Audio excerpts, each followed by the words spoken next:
Well, happy Tuesday, everyone. Welcome to our continued discussion of what is appropriate in special education when schools are closed.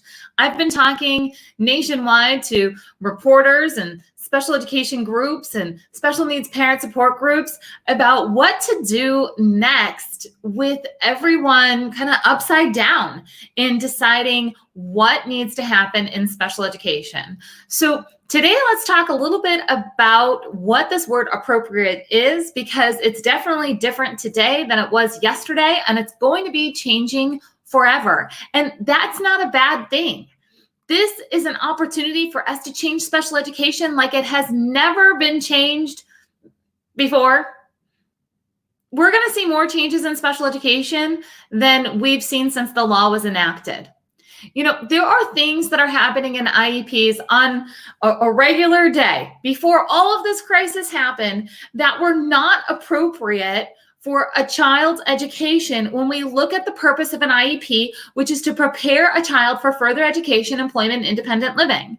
I've talked for years on the difference between an old school and a new school mindset, meaning that there are archaic goals in many IEPs that are working on skills that were not relevant for the world yesterday. And they're definitely not relevant for the world today.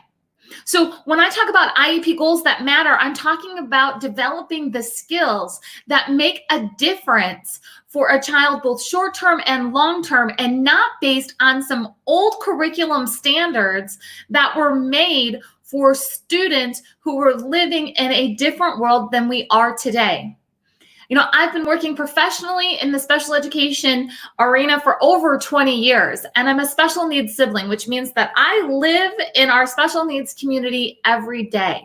It's very obvious to me as a special needs sister, knowing what skills my brother uses and doesn't use as an adult with Down syndrome.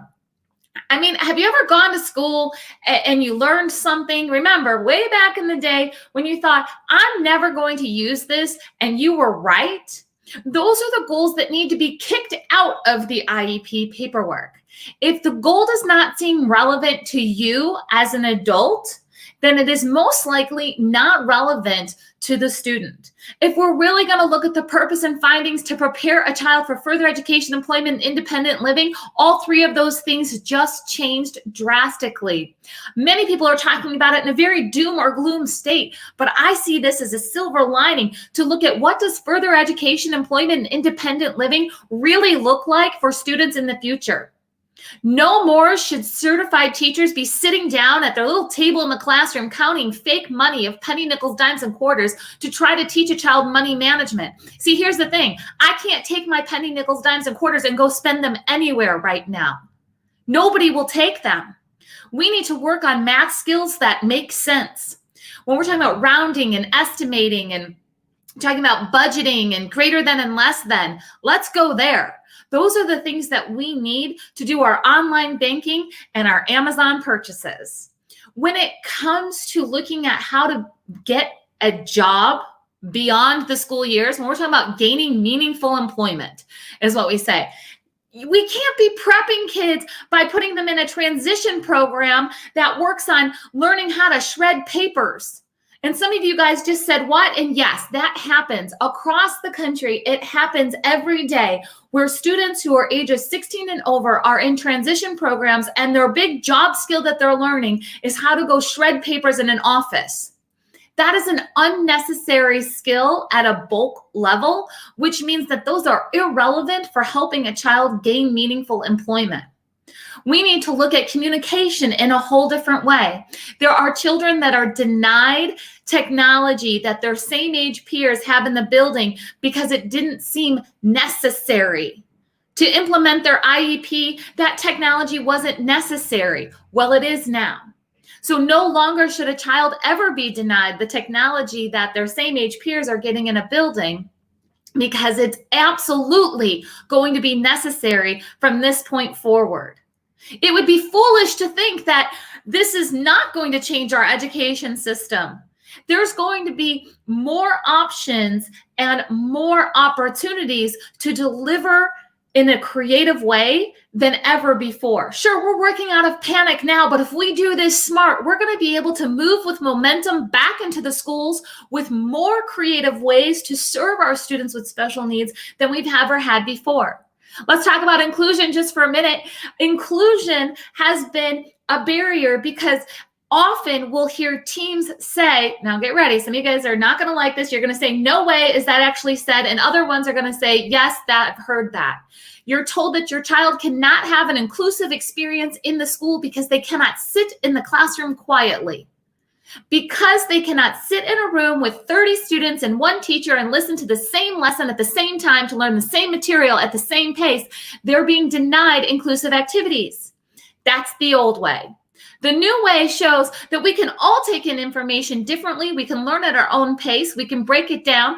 We can use technology to connect and create in different ways. And no longer should inclusion be based only on a child who learns differently being able to sit quietly in a general education room.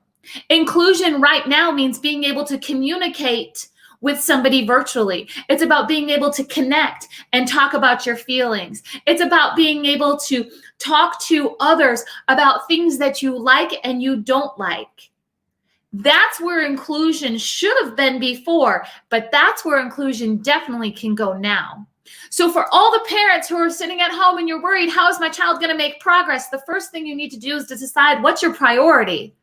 Because if your priority is to take those old school IEP goals and try to do school at home by sitting at a desk and doing something that just doesn't feel purposeful, stop. It's time to reprioritize your child's IEP. And for the teachers and the admins and the therapists who are sitting at home wondering, what are you supposed to do? It's time to start meeting your students where they're at. Get to know what their likes, what their dislikes are. Get on the video and figure out what their home life is. You're going to be able to see how mom can't have a conversation because the child needs constant supervision and does not know how to have independent leisure time. Those are our fancy words for entertain yourself with that. You're going to see what type of help is needed at home once you start to tap into who the child really is. When we talk about the special education law and being prepared for further education, employment, independent living by meeting a child's unique needs, you have the ability right now as a special education team to see your child's, your students' unique needs at a whole new level outside of your classroom in the real world. You're going to see what parents have been talking about.